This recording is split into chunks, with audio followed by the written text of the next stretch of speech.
네, 안녕하세요. 달팽이 주식 채널 신하부로입니다. 오늘도 2차전지의 변동성이 대단했던 것 같아요. 얼마 전 큰 조정으로 인해서 고점 매수했던 투자자분들께서는 마음고생이 잠깐 심하셨을 것 같거든요. 이 앞으로의 흐름이 굉장히 궁금해집니다. 오죽하면 요새 이런 말들도 돌고 있더라고요. 운전할 때도 2차선으로만 주행해라. 쏠리지 않으면 쓸려버린다. 그만큼 최근 2차전지의 광풍이 정말 어마어마한 것 같습니다. 오늘은 시장에 또 어떤 소식과 변화가 있었는지 재밌고 빠르게 같이 공부해보러 가시죠. 요즘엔 이런 말도 있더라고요. 2차전지 투자자분들, 이 반도체 투자자 싫어한다고. 또 반대로 반도체 투자자들은 2차전지 투자자를 싫어한다. 이런 말이 돌고 있어요. 근데 생각해보니까 이런 말이 나올 만도 한 게, 아무래도 2차전지 주식이 오르는 날엔 반도체 주식이 주가가 떨어지죠. 예, 맞습니다. 반도체가 오르는 날엔 2차전지가 또 떨어져요. 이런 현상이 나타나다 보니까 계속 이런 말이 나오고 있는 것 같은데, 하지만 굳이 싸울 필요가 있을까요? 이 두 산업 모두 다 탄탄한 실적이 뒷받침되어주고 있고, 솔직히 잠재력이 무궁무진하다는 거 다들 알고 있는 사실이잖아요. 반도체가 조정에 나오면 반도체를 담을 수도 있는 거고요. 2차전지가 조정에 나오면 2차전지를 담을 수도 있는 거예요. 하나의 식당에 맛있는 요리가 두 개가 된 겁니다. 선택지가 넓어져서 오히려 저는 더 좋다고 보고 있거든요. 사실 저는 반도체에 옛날부터 더 주력으로 투자 중인 투자자지만, 옛날부터 한 가지 불만을 가지고 있었어요. 뭐냐면 우리나라 시장은요, 너무 반도체 하나만으로 시장이 평가되곤 했었다는 거죠. 하지만 다들 아시죠? 반도체는 대표적인 시클리컬 산업이란 말이에요. 좋았다 안 좋았다를 몇 년 주기로 항상 반복했었던 대표적인 슬로우, 느리게 우상향하는 섹터잖아요. 하지만 우상향한다는 건 확실한 섹터입니다. 우리나라엔 반도체 말곤 내세울 만한 산업이 없었어요. 그래서 늘 이런 꼬리표가 우리나라 시장엔 달려 있었거든요. 반도체가 안 가면 코스피는 절대 안 간다고, 이런 꼬리표가 항상 달려 있었어요. 그러니까 물론 2차전지에 최근 돈이 너무 많이 쏠렸다, 심화됐다, 쏠림 현상이 강하다, 이것도 부인하지 못할 사실인 것 같지만, 하지만 좋게 또 생각해 본다면 반도체에만 집중되던 이 한국 증시의 특징이 조금씩 탈피되고 있다고 볼 수도 있지 않을까요? 어쨌든 오늘의 시장은요, 철강주와 AI 그리고 2차전지 관련주들이 시장 상승에 중요한 역할을 해주었습니다. 솔직히 저도 삼성전자의 이 지루한 행보에 지치긴 매한가지였습니다. 특히 다른 주식이 날아가는 걸 보면 포모가 안 생길래야 안 생길 수가 없는 것 같아요. 저도 지쳐서 결국 이 주식을 매수하기 시작을 했습니다.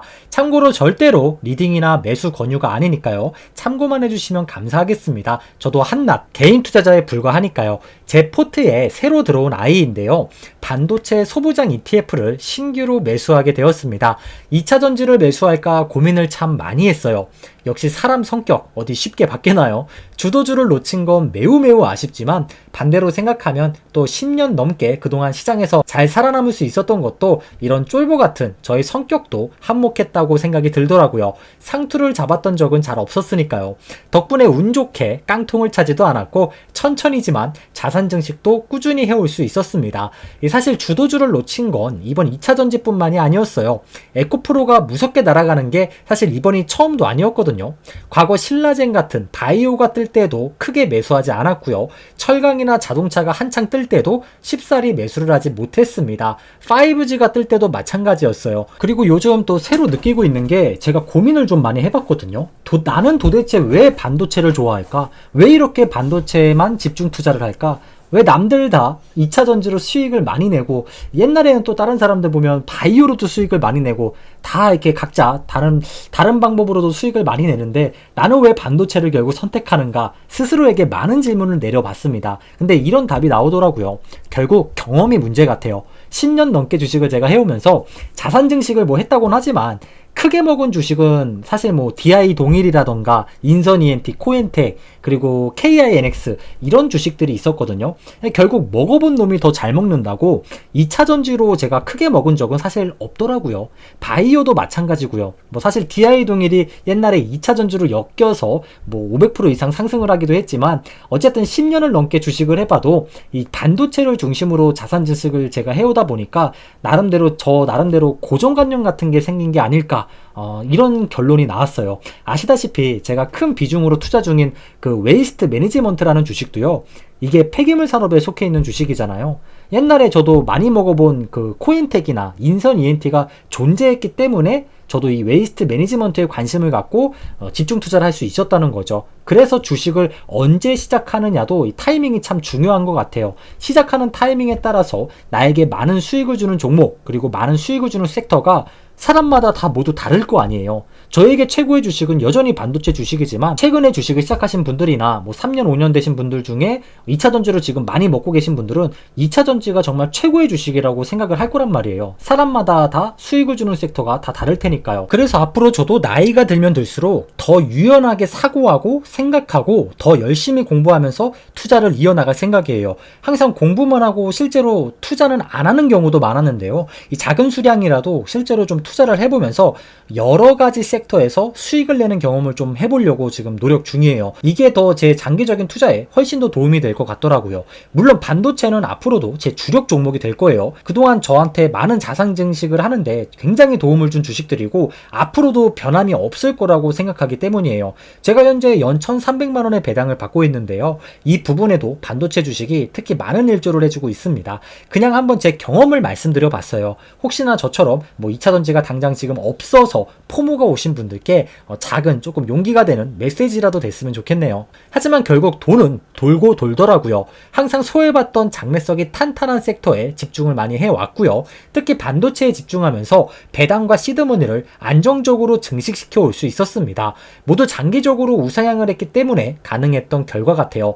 그래서 이번에도 저는 상대적으로 덜 과열되어 있고 앞으로도 꾸준히 좋은 실적을 내줄 수 있을 만한 그런 주식들을 찾다가 결국에는 반도체 소부장 ETF에 손을 갖다 대게 되었습니다. 제가 소중한 제 돈을 가지고 반도체 주식에 장기 투자를 하는 이유? 진짜 간단하거든요. 결국 중장기적으로 반도체 업황은 매번 턴어라운드 할 거라고 제가 믿고 있기 때문이에요. 최근 핵심 내구재 신규 주문을 보시면요. 반도체 주식의 실적과 상당한 연관이 있구나 라는 걸 느낄 수 있었습니다. 노란 선이 증가하면 SK 하이닉스의 영업이익률도 같이 똑같이 증가하는 모습이 참 인상적이죠. 최근 반도체 시장에 이러한 현상이 나타나고 있다는 거예요. 분명히 턴어라운드는 가까워져 있다고 볼 수 있을 겁니다. 또한 어김없이 반도체 상승 사이클은 찾아오기 마련이겠죠. 10년 전이나 5년 전이나 모두 같았으니까요. 결국 저렴할 때 모아가면 좋은 주식이 반도체 주식 같습니다. 그래서 이 쫄보 달팽이도요. 2차전지를 결국 사지 못했습니다. 사지 못하고 물론 테슬라만 보유하고 있어요. 반도체 주식을 하나 더 드리게 되었거든요. 이런 거는 미리미리 말씀드려야 될 것 같아서 이렇게 영상을 통해서 말씀을 드립니다. 물론 절대 리딩이 아니니까 오해하지 않으셨으면 좋겠습니다. 저처럼 배당도 중요시하는 투자자분들께서는요. 주가의 상승과 함께 배당 성장도 도모해 볼 수 있는 삼성전자가 유리할 수 있을 거고요. 나는 오로지 수익률만 중요하다. 나는 실제로 주가가 떨어지면 정말 용기를 갖고 무섭게 추가 매수를 하는 스타일이다. 이런 분들께서는 SK 하이닉스가 조금 더 유리한 포지션이 될 수도 있을 거예요. 반도체 주주분들 다가오는 4차 산업을 믿고 꾸준히 투자해 보신다면 분명히 미래에 좋은 결과 있으실 거라고 생각이 됩니다. 내 반도체 주식을 못 믿겠다? 그러면 4차 산업을 믿으시기 바랍니다. 철강주가 다시 뜨겁게 달아오르고 있었습니다. 오늘 동국제강 같은 이런 여러 철강주들이 상한가까지 기록을 하면서 급등하는 모습이 연출이 됐거든요.